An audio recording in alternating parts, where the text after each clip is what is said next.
শ্বশুর বাড়ি যাই গোস্ত চাবা খাবো না কেমন মাইরি এত মাছ যে আমার জ্বালাতে জ্বালাতে আসতেছে তাতে আমার সহ্য হচ্ছে না, তুই বুঝতে পারতেছিস না।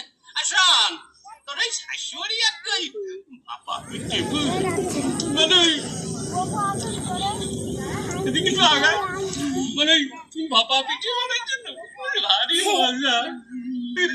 শ্বশুর বাজার কি বিয়ে করেছেন? দেখ তো কথার দম, হ্যাঁ বিয়ে করেছি কিনা, বিয়ে না করে তোরটা আসলো কোনটি, হ্যাঁ আমারই তোরে তা কথা কার। আপনার কোনো ছেলে ফেলে হয় নাই শ্বশুর বাজার?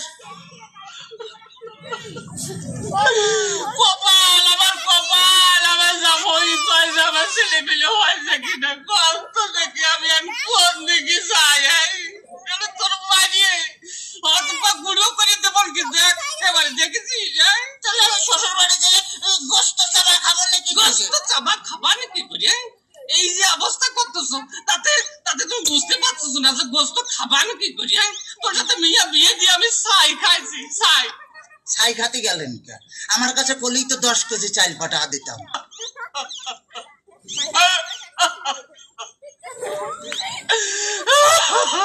কাঁদতেছেন শ্বশুর বাজার? না হাসতেছি, দেখতেছি আমার যদি কথা বলিস তোরা আমি একেবারে সাথে দিয়ে বাড়িয়ে দাঁত ভাঙিয়ে বেলাতে পারে একেবারে দেখছে না। ওই তাহলে তো বললাম যে দাঁত ফেলা দিলে আমি গোস্ত চাবা খাবো না কেমন মাইরি? তোর দোহাই লাগে, তোর দোহাই লাগে আর কথা কইছে, তোর দুইটা বাপে ধরেছি, তোর দুইটা পায়ে ধরেছি আর কথা কইছি, আর কথা কইছি। শোন শোন এই ঘটনা হচ্ছে কি যে এভাবে জ্বালাতন যদি করিস তাহলে আর আমি পারবো না।